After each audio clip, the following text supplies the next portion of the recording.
வணக்கம்.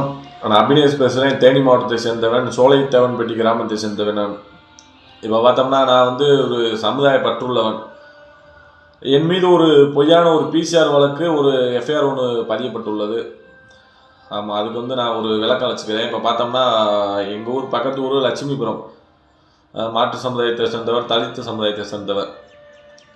ஆமாம், அவர் பார்த்தோம்னா என்னையை அடிக்கிறதுக்கு ஒரு கம்பி, ஒரு அருவா என்னிடம் இன்ஸ்டாகிராமில் முதலே நீ என்ன தேவர் வீடியோ போடுற அப்படி இப்படின்னு சொல்லி வாக்குவாதம் பண்ணிட்டு இருந்தார். நான் சொன்னேன், நான் அப்படி தாண்டா போடுவேன், ஏன் விருப்பம்டா, நான் அப்பயே சொன்னேன். அதுக்கு உன்னை நான் பார்த்துக்கிறேன்டான்னு சொல்லிட்டு அவங்க ஊருக்கு நான் போயிருக்கிறப்போ என்னை அடிக்கிறதுக்கு ஒரு ஆயுதம், ஒரு அருவா, ஒரு கம்பி ஒன்று எடுத்துகிட்டு வந்தார். அந்த கம்பியை எடுத்து என்னையை தாக்க நினச்சார். ஆமாம், நான் அடித்தா அடி வாங்கிட்டு நிற்கிறது, நம்ம எப்படி நிற்க முடியும்? தாக்க வந்தார். என்னை தற்காத்து கொண்டேன். நான் தற்காத்து கொண்டதுக்கு என் மீது எஃப்ஐஆர் பதியப்பட்டுள்ளது. பிசிஆர் வழக்குன்றாங்க, என்னன்னு சரியாக தெரில. ஆனால் வழக்கு பதியப்பட்டுள்ளது. ஒரு சின்ன பையன், ஒரு 17 வயசு பையன், தேவர் இளைஞர், அவன் மீது எஃப்ஐஆர் பதிய பண்ணி அவன் மதுரையில் இருக்கான். அப்போ மதுரை சிறுவர் சீர்திருத்த பள்ளியில் சேர்த்துட்டாங்க எஃப்ஐஆர் பண்ணி. கண்டிப்பாக நாம் இதுக்கு நம்ம பதில் நீதிமன்றத்தை நம்ம முறையீடு கண்டிப்பாக போவதே போகிறோம். இந்த பாண்டியன்றவன் ஆயுதம் கொண்டு வந்திருக்கான், எல்லாம் கொண்டிருக்கான். அவன் நல்லவன், தேசிய தியாகி ஆயிருக்கான் போல சொல்லிடுவாங்க அவனை. நாங்கள் தற்காத்து கொண்டவங்க முட்டா பையன். அதை அப்படித்தான் சொல்கிறதா இருக்குது, என்ன சொல்கிறேன்னு தெரில. ஆனால் அவங்களுக்கு ஒரு ஒரு 10 நாளாக போலீஸ் பாதுகாப்பு, ஆமாம் பாதுகாப்பு அப்படி இப்படின்னு தாட்டு போட்டுன்னு சொல்லி இப்போ எங்கள் ஊருக்குள்ளே வேறு இப்போ தனியை போட்டு போதையை போட்டு வந்துக்கிட்டு இருக்காங்க. நம்ம வீட்டிலே அந்த சைட்டில் போகிறப்ப ஆள் அந்த நேரத்தில் அப்படி கத்திருக்காங்க. எங்கள் வீட்டில் தாட்டை போட்டுன்ட்டு மயனை வர சொல்ல அப்படி இப்படின்னு. என் கூட பிறந்த அண்ணன் இராணுவத்தில் இருக்கேன். என் மேலே இந்த மாதிரி ஆள் இல்லாத நேரத்தில் வீட்டில் இப்படி கத்திட்டு அராஜகம் பண்ணிட்டு போகிறேன். அவன் மேலே என்ன காவல்துறை கண்டிப்பாக எஃப்ஐஆர் பண்ணி நம்ம வழக்கு கொடுத்துருக்கு. நம்ம குடும்பத்துலேருந்து வழக்கு கொடுத்துருக்கு. அண்ணனும் இராணுவத்துலேருந்து வழக்கு இன்னைக்கு கொடுக்க சொல்லியிருக்கோம்.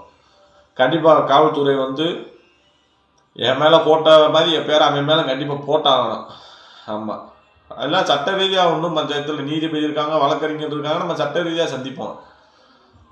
இப்போ தொடர்ச்சியாக பார்த்தோம்னா ஏன் அப்புறம் வீடியோ போடக்கூடாதா? தேவர் வீடியோ போடுறது என்னோட விருப்பம். நான் எல்லா சமுதாயத்தையும் தானே போடுறேன், அரவணைச்சு போடுறேன். ஏன் ஒரு வீடியோ போடுறதில் அப்படி உங்களுக்கு என்ன ஆயிடுச்சுன்னு எனக்கு ஒன்றுமே புரியலை.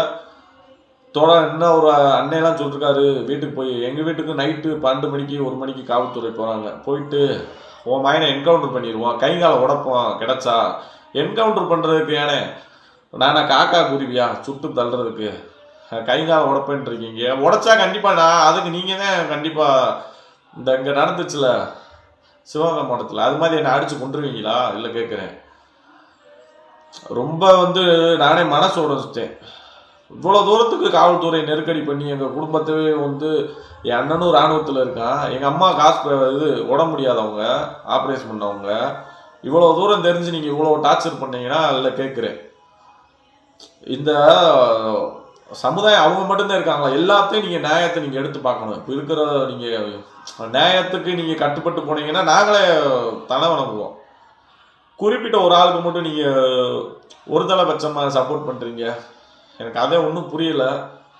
நாளைக்கு இத்தனைக்கு பார்த்தோம்னா எங்கள் ஊர்லேருந்து எல்லாத்துக்கும் தெரியும், என் பக்கத்தில் எல்லா சமுதாயத்துக்கு விசாரித்து பார்த்தா தெரியும். நான் அதிகமாக இதுவரை இத்தனை வருஷமாக பிசிஆர் வழக்கு எதுவும் நான் வாங்கினதும் கிடையாது, ஜாய் சண்டை போட்டதும் கிடையாது, எல்லாத்துக்கும் தெரியாது. ஆனால் அந்த பாண்டியன்றவன் பார்த்தோம்னா தனியை போட்டு ஃபோன் அடிக்க, என் அண்ணனுக்கு ஃபோனை போட்டு அப்படி பேசியிருக்கான்.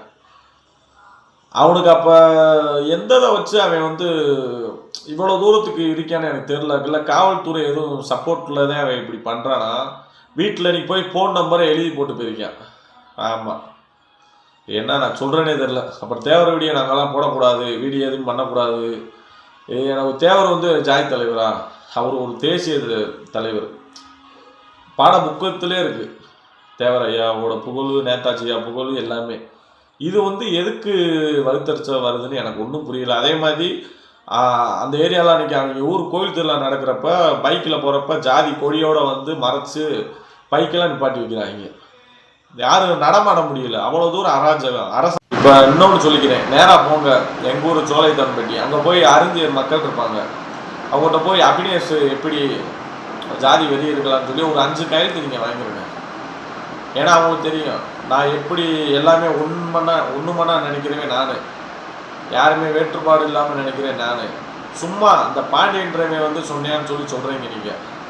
எங்கள் ஊரில் இருக்க அறிஞர் மக்களுக்கு தெரியும், எங்கள் உள்ளூருக்குள்ளே இருந்துட்டு அவ்வளோ தூரமாக நம்ம ஜாதி வெறியதாலும் தான் இன்றைக்கி கலவரமாக இருக்கும், அப்படியே இருக்கும். ஆனால் எங்கள் ஊரில் எந்த கலவரமானது கிடையாது, ஒற்றுமட்டம் அண்ணன் தம்பியாக பழகிட்டு நாங்கள் போயிட்டுருக்கோம். அதை பாண்டியன்றவன் வந்து எப்படி சொல்ல, இந்த பிசிஆர் வழக்கில் வந்து பிசிஆரை போட்டு அதில் 10-50,000 ரூபா பணம் கிடைக்கும் போல, 50,000 எவ்வளோ கிடைக்கும் போல, அதை வச்சு அவன் குடும்பத்தை ஓட்டுறது.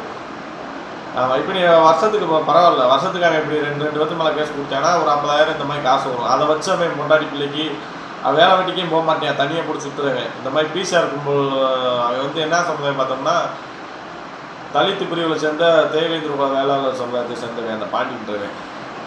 அவனுக்கு வந்து இந்த பிசிஆர் போட்டு ஒத்த காலில் நின்று அப்படி இப்படின்ட்டு உருட்டினான், எப்படியே போகாது. அவனோட அராஜகம் போக போக இந்த ரொம்ப போயிட்டு இருக்கு. இவனை மாதிரி ஆளுகளை கண்டிப்பாக காவல்துறை கண்டுக்க மாட்டேங்குது. அவன் இப்போ எப்படி சொல்ல, ஒரு நாட்டுக்காக போராடுறேன் எங்கள் அண்ணன் எங்கே சென்ட்ரல் கவர்மெண்ட் ஒரு வேலையில் இருக்கவனை போன பிணிவன் கூப்பிடுறேன் அங்கே இருந்துக்கிட்டு, இவன் இல்லை கேட்குறேன், இவன் என்ன நாட்டுக்காக போய் போராடுறேன், இவெல்லாம் தனியாக போட்டுக்கிட்டு இந்த பிசிஆர் வழக்கு வாங்கிட்டு இப்போ யாருக்காச்சும் பிசிஆர் வழக்கு இருந்தாலும் கொடுத்துட்டா அதில் கஞ்சியாக குடிச்சிக்கிட்டு இவனுக்கே உங்களுக்கு தூரம் இருந்தா எங்கள் அண்ணன் வேலை பார்க்குற ஆள் நீ டிஸ்டர்ப் பண்ணுறியா? கண்டிப்பாக அவனை சொல்லிக்கிறேன், இந்த பாண்டியனை வந்து கண்டிப்பாக முறையில் கைது நீங்கள் பண்ணி எஃப்ஐஆரை நீங்கள் கண்டிப்பாக ஃபைல் பண்ணி ஆகணும். ஏமா எனக்கு ரொம்ப கூலிப்படை போட்டிருக்கானா, எத்தனை அவன் எங்கெங்கே காசு வாங்கினானா, வாங்கி என்னை போடுறதுக்கு எத்தனை லட்சங்களுக்கு பேரம் பேசியிருக்கானா.